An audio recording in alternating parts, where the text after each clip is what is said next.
आज के वीडियो में हम जानेंगे बैटल ऑफ प्लासी के बारे में, जिसने ईस्ट इंडिया कंपनी को एक ट्रेडिंग कंपनी से एक पॉलिटिकल पावर बना दिया था। मुगल एम्पायर की शुरुआत की थी बाबर ने, उसके बाद हुमायूं और अकबर के बाद आया जहांगीर, जो कि फोर्थ मुगल एम्पायर बना 1605 में। और इसी टाइम में English east India company trade के लिए इंडिया में आती है। सर थॉमस रो काफ़ी लंबे समय तक जहांगीर की रॉयल कोर्ट में रहा और उन्हें अलग अलग तरीक़ा से ब्राइब करने की कोशिश करते रहे। कुछ ही समय में सर थॉमस रो जहांगीर का खास आदमी बन गया और उन्हें इंडिया में ट्रेड करने की परमिशन दे दी।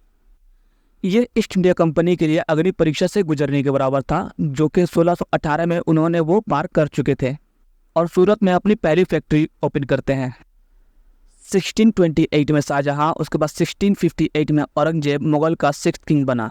औरंगजेब के टाइम में ही फ्रांस की French East India company India में आई और उन्हें ट्रेड करने की परमिशन मिल गई।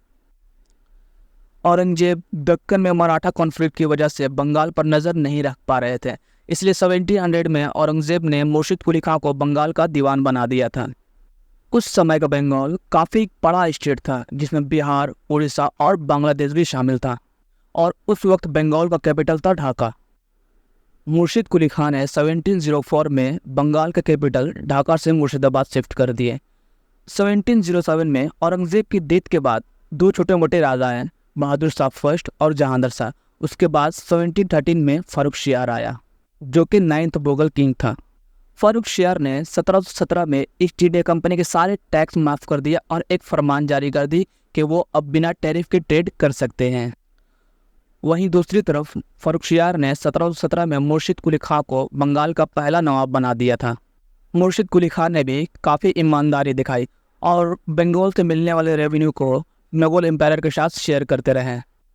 1719 में बंगाल पर से मुगल का कंट्रोल बिल्कुल ही ख़त्म हो चुका था और बंगाल एक इंडिपेंडेंट स्टेट बनता जा रहा था। 1727 में मुर्शिद कुली खां ने अपने दामाद शुजाउद्दीन मोहम्मद को बंगाल का नवाब बना दिया था। शुजाउद्दीन मोहम्मद का एक बहुत ही वफादार सिपाही था अलीवर्दी खान, जिसकी काबिलियत को देखकर शुजाउद्दीन मोहम्मद ने उन्हें अपने आर्मी का जनरल बना दिया था और 1733 में उन्हें बिहार का डिप्टी सूबेदार भी बना दिया गया था। पर 1739 में शुजाउद्दीन के बाद सरफराज खान बंगाल का नवाब बना। अलीवर्दी खान अब सिर्फ डिप्टी सूबेदार बनकर नहीं रहना चाहता था, इसलिए इन्होंने 1740 में बैटल ऑफ ग्रेहा में सरफराज खान को मार डाला और खुद को बंगाल का नवाब डिक्लेयर कर दिए। अलीवर्दी खान 1756 तक बंगाल का नवाब बने रहे। उनके बाद उनके ग्रैंडसन सिराजुद्दीन दौला को बंगाल का नवाब बना दिया गया। 1756 में यूरोप में 7 ईयर वॉर स्टार्ट हो चुका था, जिसकी वजह से ब्रिटिशर्स अपनी सेफ्टी के लिए हिंदुस्तान में किले वगैरह बनाना शुरू कर दिए और उसी टाइम में British east India company fort William की फोर्टिफिकेशन कर रहे थे। लेकिन सिराजुद्दीन दौला ब्रिटिशर्स के किसी भी ऑब्जेक्शन को या फिर किसी भी दलील को नहीं मान रहे थे। इसकी एक बड़ी वजह यह भी थी कि ब्रिटिश और French East India Company Bengal में काफ़ी पैसा छाप रही थी, लेकिन वो किसी भी तरह का टैक्स पे नहीं कर रहे थे। सिराजुद्दीन दौला का मानना था कि फारुखशियार ने जो 1717 में टैक्स पे छूट दी थी, अब ज़माना बदल गया है। अब बंगाल मुगल के अधीन नहीं है और बंगाल में अब नवाबों का रूल चलना चाहिए, इसलिए उन्हें टैक्स पे करना होगा और फोर्टिफिकेशन भी रोकनी होगी। सिराजुद्दीन दौला तुरंत इस पर एक्शन लेते हुए ब्रिटिश और फ्रेंच ईस्ट इंडिया कंपनी के रिप्रेजेंटेटिव को बुलाया और इस बात को समझाया। French East India company Sirajuddin Daula की बात मान लेती है, लेकिन ब्रिटिश ईस्ट इंडिया कंपनी इस बात से साफ इनकार कर देती है। इसीलिए सिराजुद्दीन दौला ने एक बड़ी फौज लेकर फोर्ट विलियम पर अटैक कर दिया। अटैक करने के बाद ज़्यादातर अंग्रेज वहाँ से भाग गए, लेकिन अराउंड 146 लोग पकड़े गए, जिसमें बच्चे और औरतें भी थी। उन्हें फोर्ट विलियम के छोटे से गार्ड रूम में बंद कर दिया गया। अगली सुबह जब दरवाज़ा खुला तो 23 लोग ही सरवाइव कर पाए थे, बाकी सभी दम घुटने की वजह से मारे गए थे। इसी इंसिडेंट को ब्लैक हॉल इंसिडेंट भी कहते हैं। और सिराजुद्दीन ने फोर्ट विलियम को अपने कब्जे में ले लिया। भागे हुए लोग कुल्टा नाम की जगह पे छुपे हुए थे और उन्होंने रॉबर्ट क्लाइव को मदद के लिए सूचना भेजी। कर्नल रॉबर्ट क्लाइव उस वक्त मद्रास में थे। रॉबर्ट क्लाइव 3000 सोल्जर्स के साथ बंगाल के लिए निकल जाते हैं। सिराजुद्दौला रॉबर्ट क्लाइव का सामना नहीं कर पाते हैं, इसलिए इन दोनों के बीच एक ट्रीटी साइन होती है, जिसे हम अलीपुर पीस ट्रीटी के नाम से जानते हैं। अलीपुर नाम इसलिए पड़ा क्योंकि ब्लैक हॉर्स ट्रेजेडी के बाद सिराजुद्दौला ने कोलकाता का नाम अलीपुर रख दिया था। इस ट्रीटी में फोर्ट विलियम वापस से ब्रिटिशर्स को मिल जाते हैं। अब ब्रिटिशर्स कोई भी टैक्स पे नहीं करेगी और वो अपना खुद का सिक्का भी चला सकते हैं और बंगाल में वो अपना एक आर्मी भी रख सकते हैं।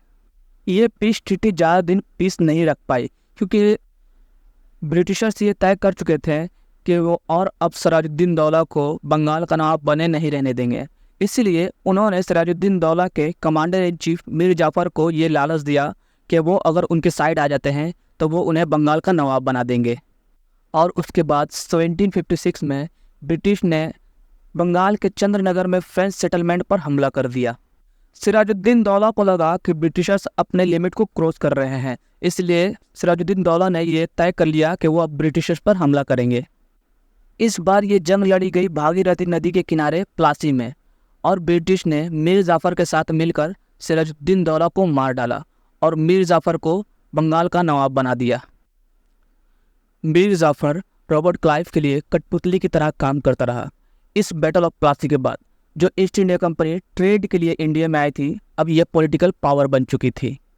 हिस्टोरियंस इस इवेंट को इंपीरियलिज्म की शुरुआत की तरह देखते हैं। तो ये थी पूरी बैटल ऑफ प्लासी। दोस्तों, वीडियो कैसी लगी है आप मुझे कमेंट में ज़रूर बताएं और वीडियो अच्छी लगी है तो वीडियो को लाइक करें और चैनल को सब्सक्राइब करें ताकि आने वाले इसी तरह के एनिमेटेड वीडियो आप तक पहुंचे। और आप मुझे कमेंट में ये भी बताएं कि आपको किस टॉपिक पर इसी तरह के एनिमेटेड वीडियो चाहिए। चलिए मिलते हैं अपने अगले वीडियो में, तब तक के लिए जय हिंद।